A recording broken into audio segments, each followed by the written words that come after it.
ईश्वर के नाम पर, अल्लाह के नाम पर, परमात्मा के नाम पर जो हम एकत्रित हुए हैं, अपने तहे दिल से उसे स्वीकार करते हैं।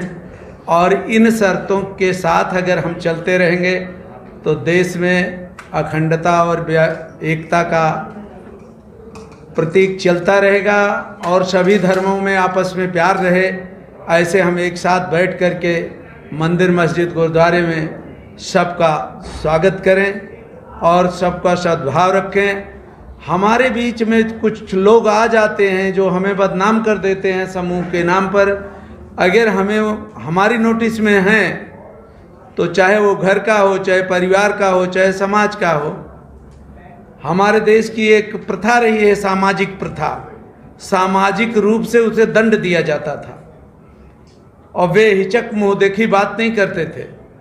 आज अगर हम आप सामाजिक रूप से दंड देना चालू कर दें और सामाजिक दंड संहिता का पालन करें और अपनी सरकार से भी अनुरोध करेंगे कि सामाजिक दंड संहिता बनाई जाए, इसको थोड़ा प्रोत्साहन दिया जाए, है तो, लेकिन थोड़ा प्रोत्साहन दिया जाए तो हर न्याय पंचायतों से सामाजिक रूप से न्याय निकले, उसमें किसी को गलतफहमी ना हो कि हमारा समाज बदनाम हो रहा है, घर बदनाम हो रहा है, परिवार बदनाम हो रहा है। अगर जो गुनाहगार है उसे गुनाहगार की श्रेणी में दे दिया जाए और हम देश के लिए, समाज के लिए, सबके लिए ज़्यादा से ज़्यादा अच्छा जो बोल सकें वो बोलें। समाज के सामने चौखट के अंदर हम चीख चिल्ला के ना बोलें तो ज़्यादा अच्छा।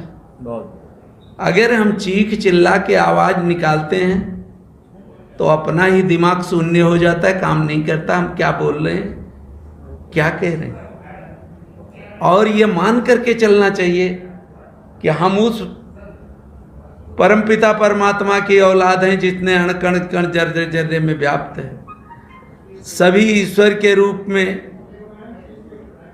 उनके औलाद के रूप में व्याप्त हैं। नर नर में नारायण है, नर है नारायण है, अल्लाह के मसीहा हैं। इसमें कौन किस बेस में बैठा हुआ है, मैं उन सबको प्रणाम करता हूँ और सबसे यही दुआ और यही आशीर्वाद चाहता हूँ कि हिंदुस्तान का तख्त ताज बरकरार रहे और जैसे सामाजिक प्रतिबंध पहले चलते आए हैं और उन्हीं के आधार पर हमारा देश आगे बढ़ता रहा है, ऐसे हम उम्मीद करते हैं अपने धर्मगुरु भाइयों से कि अब जिस लायक हम हैं, शारीरिक, मानसिक, आर्थिक क्षमता लायक, जहाँ भी पुकारोगे जिस लायक हैं, हम आप लोगों के साथ हैं। और हम एक दूसरे की ताकत को ताकत समझें अपनी। सामाजिक अगर एक तख्त पर व्याप्त हो जाएंगे तो आज का युग में जो हम डरते हैं, भय आ जाती है, लेकिन शास्त्र मना करता है, सचिव वैद्य गुरु तीन जो प्रिय बोले भय आस और राज धर्म तन तीन का होत बेगही नाश। तो आप लोगों के बीच में मैं भी रहूंगा तो इस वृद्धावस्था में आपकी ताकत को ताकत समझ करके सत्य बोलने का साहस करूंगा। नहीं तो कोई उग्रवादी, आतंकवादी हाथ पकड़ करके बाहर ले जाएगा, 4 थप्पड़ मारेगा भी। लेकिन जब इस ताकत को एक ताकत समझी जाए धर्म की और उसे इंसाफ की राह पे चलें और चलना सिखाएं तो भगवान अल्लाह ताला मेरी मदद करेगा। वो ऐसा जो प्रेरणा मिली है हमें आज दिन तक कि हे भाइयों, तुम लोग धर्म के नाम पर मत लड़ो। मैं मंदिर में हूं, मस्जिद में हूं, गुरुद्वारे में हूं, जल में हूं, थल में हूं, हर जगह व्याप्त हूं। जहां भक्तों ने पुकारा वहीं वो मिले। केवल भाषा के नाम की दीवार है जो हमें तुम्हें अलग कर रखी है। बाकी हमारे पूर्वज, आपके पूर्वज सब एक हैं।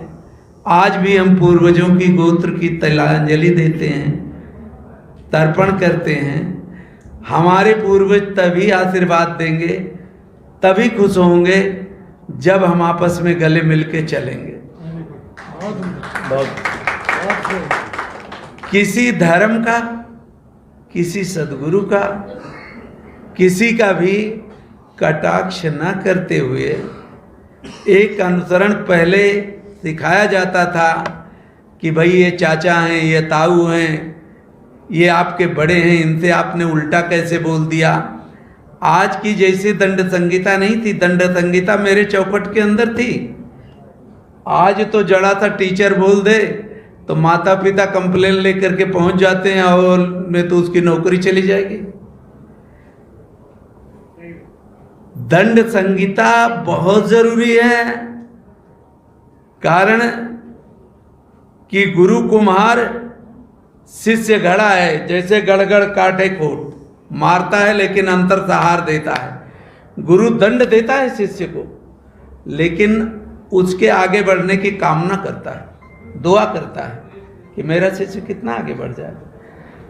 ऐसी भावनाओं को लेकर के हम एक दूसरे का आदर करें, और जो हमारे परिवार घर में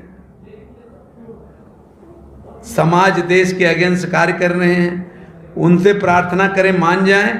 ना मान जाएं तो पहले सामाजिक एक विधा थी कि उनको समाज से, परिवार से अलग कर दिया जाता था कि भाई तुम दूर रहो, तुम्हें ये दंड संहिता है, तुम्हारे हुक्का पानी बंद किए जाते हैं। जब तक घर का आदमी,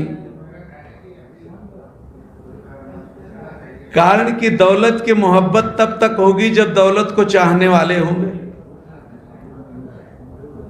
पहले एक विचार था हमारे यहां कि बेटी का धान्य नहीं खाना चाहिए, जो शरीयत में भी लिखा जाता था कि ये आज दान दिया जा रहा है, निर्ब्याजू कर्जा है, कल तुम दूसरे के यहां भी देना। ऐसे वक्त पर ऐसी चीजों की सीख दी जाती थी, समाज से हम बंधे होते थे। तो आज भी अगर हम इस धर्म संसद की एक समाज है, भगवान से, मालिक से मैं दुआ करता हूँ कि ऐसे विचारधारा को, ऐसी संसद का दिनों दिन बढ़ोतरी हो और देश में चैनो अमल कायम हो और हम एक दूसरे के काम आए। जय हिंद, जय भारत।